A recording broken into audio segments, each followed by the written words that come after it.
Hello, my name is Michael Wader, and I'd like to talk to you a little bit about leadership. You know, some of you have been promoted over the years and you move up into management, and when you do, nobody's giving you the training that's necessary for you to be a good leader. So today I'm going to talk about a few key points and try to give you some ideas how you can improve your leadership. First thing you have to do is try to stay focused on the goals. Identify what it is you want to accomplish.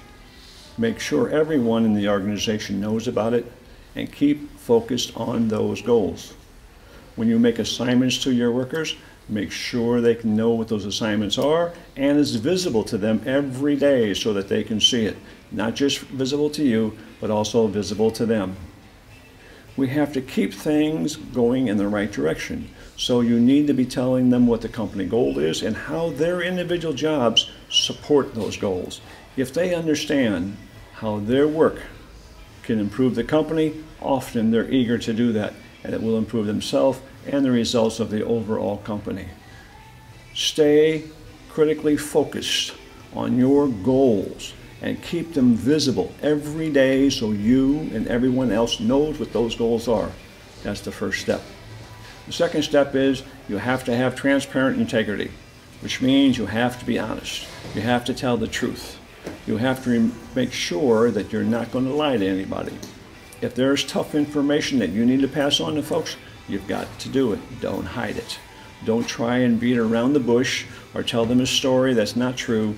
You've got to have integrity. Workers want to follow somebody who walks the talk and somebody they know who is going to do the right thing. That's who they want to follow. Remember, you must do the right thing if you want to or not. No matter how difficult it is, you must do the right thing. Third item I want you to remember is have consistent communications. You know, when you're talking to people, you have to stop and think that they are the receiver. So where are they going to be? What time is it going to be? And how are you going to present yourself when you're talking to them? You have to have clear, concise information to pass on to your workers if you're going to lead them. Most workers are not complaining because they get too much information. They're complaining because they don't get enough information. So what I want you to do is I want you to sit down at your desk and I want you to write down what time of day are you going to go to see these people? What time are you going to talk to them? Write down where you're going to talk to them. On the shop floor, in the canteen, in your office. And I want you to write down a few words about what you're going to say to them so that you know ahead of time what you're going to say and you can practice this. If you identify what you will say, how you will say it, when you will say it, and where you will say it to these workers, they're going to understand your communications much, much better. It's going to be easier for them to understand you, and you're going to be able to accomplish much more. The fourth key element is to seek data before making decisions. You know, you and the workers are working together. You're going to try and make a plan as to how you're going to reach these goals that you have posted. Well, you got to base those plans on data. You've got to have hard facts. Do your homework.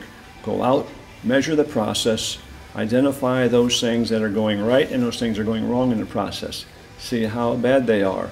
And then with this measurement, you can make your plan. But don't ever make decisions just on a whim because somebody thinks something is bad. Somebody tells you they think this should be improved. That's not good enough.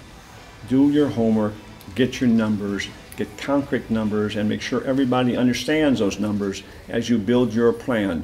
Okay? You want to develop a habit of talking in very, very specific facts and data to help solve your problems. Don't base it on just crazy ideas. We want facts. I want you to remember that when you ask for help, it is a sign of strength, not a sign of weakness. If you are confident, if you are strong, you have no problem asking people to help you. And they will understand you're smart enough to know that you don't know everything. So ask for help when needed. So today I've given you 4 little keys that will help you become a better leader. You can stay focused on your goals, keep them very visible.